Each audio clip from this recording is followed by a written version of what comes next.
The words FIA and controversy go together like bread and butter, and if you think that the last swearing saga with Ben Sulayem and the 2021 scandal with Michael Masi are some of the darkest moments in the governing body, you're about to be proven wrong. There were moments where decisions of the FIA have shape-shifted the history of the sport, and today we're going to be looking at some of the FIA's most controversial decisions, the presidents who were in charge at that time, and what the aftermath was of these harsh choices by the governing body. Whether we like it or not, there have been quite numerous instances in which the FIA's presidents have had more power over certain situations than usual. In this video, we're going to dive deeper into the motives behind their decisions, whether the choices made the sport a better place to participate in, and whether they had any political, financial, or personal reasoning behind it. In the 1980s, the turbocharged engines started to get more and more attention, and teams like Ferrari and Renault were particularly dominant because they were able to produce cars with more than 1,000 horsepower in qualifying trim. The naturally aspirated engines, which were the counterparts of the turbocharged ones, only made up about 500 to 600 horsepower at the time, so it was obvious that a change was desperately needed. The president of the FIA at that time, Jean-Marie Balestre, brought the infamous handicap system for the turbocharged cars in the mid-1980s. The goal was plain and simple: limit the performance of these cars in order to level up the field with the naturally aspirated engines. But it met tons of resilience from the top teams on the grid as well as the fans of the sport.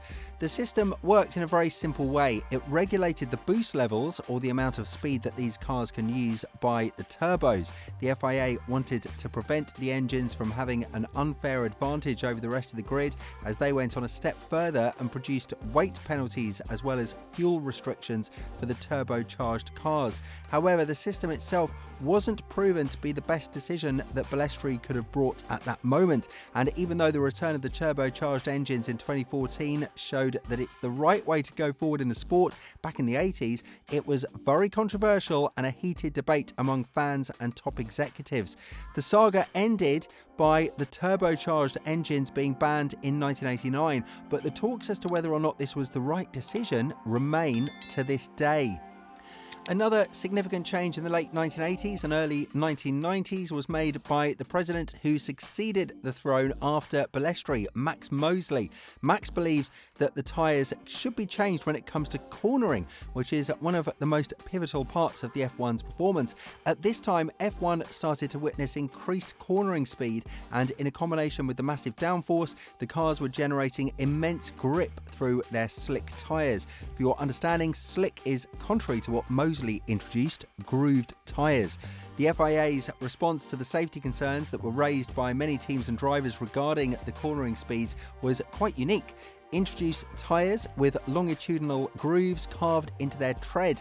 Opposed to the slick tyres, they are not smooth, and they reduce the surface area of the tyre in contact with the track, which limited the amount of grip and reduced the cornering speed of the cars. It works on paper. Why shouldn't it work on the track, you might ask yourself? Well, the reception from the fans and drivers was quite mixed, to say the least, and while it took care of the safety of the drivers, it did take away the excitement in the sport, making the driving of F1 cars more difficult and less predictable. This is another decision that saw its graveyard 10 years after it was introduced, as in 2009 the FIA phased out the grooved tyre rule in order to return to the slick tyres that we're still seeing to this day. Speaking of Maxmosley, this is definitely not the first controversy he was involved in as president of the FIA. In 2007, Mosley wanted to monopolise the sport in a way by introducing a single tyre supplier, another rule that met tons of resilience from the fans, drivers and F1 experts. Many warned that this is the wrong move that the sport was moving towards, and prior to 2007 there were two world-famous companies like Bridgestone and Michelin that left the choice to the team as to whether or not they would be their tyre supplier for the season. However, Mosley felt like an equalisation process was needed here, mostly because of the cost control and then about the safety concerns. Of course, the 2005 US GP in Indianapolis will always be present in this case because the Michelin-equipped cars withdrew from the race after tyre failures caused major incidents during the race weekend. But the FIA was adamant that one supplier needed to go, and that supplier was Michelin. After long and excruciating talks, the FIA and F1 teams agreed that they should move forward with Bridgestone, but it didn't come without its own consequences. The teams were no longer able to choose their tyre supplier, and what many feared has turned out to be a reality. The lack of innovation was present from day one. On top of that, taking away competition is not what you want to do in this sport. You want to do the opposite, and Bridgestone's tenure in Formula One saw its end in 2010 after the contract with the FIA ended, and ever since then, the sport has a contract with Pirelli that lasts to this day. When we're talking about controversy, we must also talk about a case based on nationality, and what better case than the 1989 Suzuka GP. The McLaren duo of Prost and Senna locked in the front grid, with the Brazilian driver being on pole. Prost took the lead at the beginning of the race, but he knew that the pressure from his teammate was going to be immense.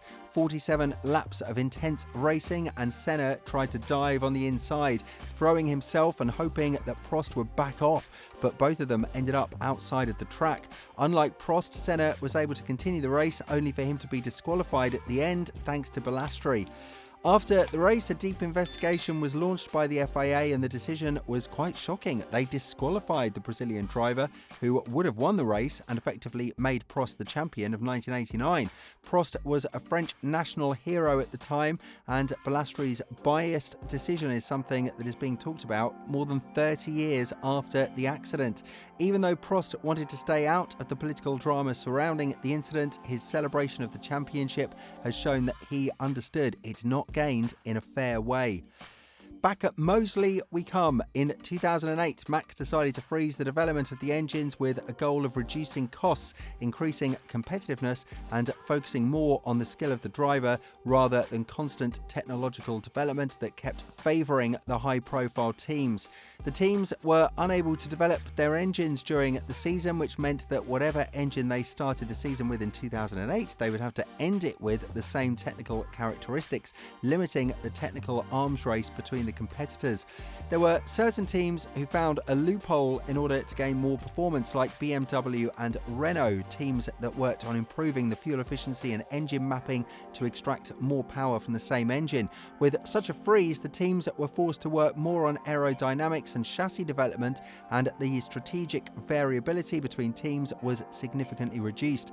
But although it provided more consistency among the top teams in terms of effectiveness, the innovation was lacking severely, and the sport was focused too much on the engine reliability rather than outright performance. The legacy is still somehow present in the sport, because we've seen how F1 has shifted towards more sustainable and technologically advanced power units. Moseley and Balestre were definitely in the crossfire of all the controversial technical decisions brought in the sport, but I doubt something will top the 2005 US fiasco and the decline of the sport's interest in the States that was imminent after this race. Moseley, the then president of the FIA, insisted that a temporary chicane at Indianapolis needed to be banned, but what this brought is a massive backfire that led to only 6 cars starting the race. The teams that chose Michelin as their tyre supplier refused to compete based on safety grounds. The accident itself was understood in many different ways, but probably the most important one was the fact that the F1 teams had no trust in Moseley whatsoever, and that pushed back the interest from the USA fans in the sport. The reputation of Formula One had fallen down massively, and the looks of Moseley were nothing short of desperate. It took more than 15 years to rebuild the faith in the sport on American ground to the level that we're at today, but the infamous ban of the chicane will always serve as a bitter reminder that things can always go at the worst when you hope the least. Although this case is not about an FIA president, I think there isn't one that is more controversial than the 2021 Abu Dhabi finale, where the championship antagonists Verstappen and Hamilton have gone into the last race of the season with the same number of points and starting from the front row. But with Hamilton taking over the lead, he never looked back and was poised to take the 8th record-breaking championship home before the new regulations kicked in 2022. However, fate had different plans. With Latifi crashing 5 laps before the race ended, Verstappen decided to risk it all and pit for a fresh set of soft tyres, hoping that there would be enough racing for him to catch Hamilton, who opted to stay out on old, hard, compounded tyres. At the very last lap of the race, the FIA's decision was abysmal and controversial, to say the least. Michael Masi allowed the cars between Hamilton and Verstappen to unlap themselves and give one fair lap of racing between these two. I doubt that this is what fair means, because even though Red Bull were on point with their strategy, allowing 4 cars to unlap themselves just to provide one lap racing is definitely going down as a decision that will haunt Masi for the rest of his life. The aftermath was a clear indicator of the decision. Michael left the position as the race director of the sport as the FIA introduced a new rule where we would see rotating race directors instead of a one-man figurehead. What is it with Balestre and controversies? The Frenchman is all over the place when it comes to decisions that have plagued and changed the history of the sport, and one is the ban of ground effect aerodynamics. This rule came into effect in 1983 due to safety concerns, mostly because of the increased downforce that had a huge impact on a car's performance and racing dynamics. But you would frequently see a car go up in the air when it accelerated with a full throttle gas pedal, which was caused by a sudden loss of downforce. 40 years later, and we saw the reintroduction of the ground effect era that was nailed by one team only, Red Bull. It took the rest of the grid 2.5 seasons to catch up with the Austrian squad, with the porpoising phenomenon being one of the biggest flaws to fight with. Of course, now cars are much heavier and cannot just randomly fly in the air, but the fact that the era was brought back brings a very good question. Was the decision in 1983 rushed, and could the FIA have done something more to protect the team's integrity? These are some of the most controversial technical FIA decisions that have been brought in the past, but I'd love to ask you, which one do you think is the most controversial? And more importantly, do you think we missed something? Let us know in the comments below, and click here to see how F1 drivers revolted against the FIA, or here to watch the untold story of George Russell's contract with Mercedes.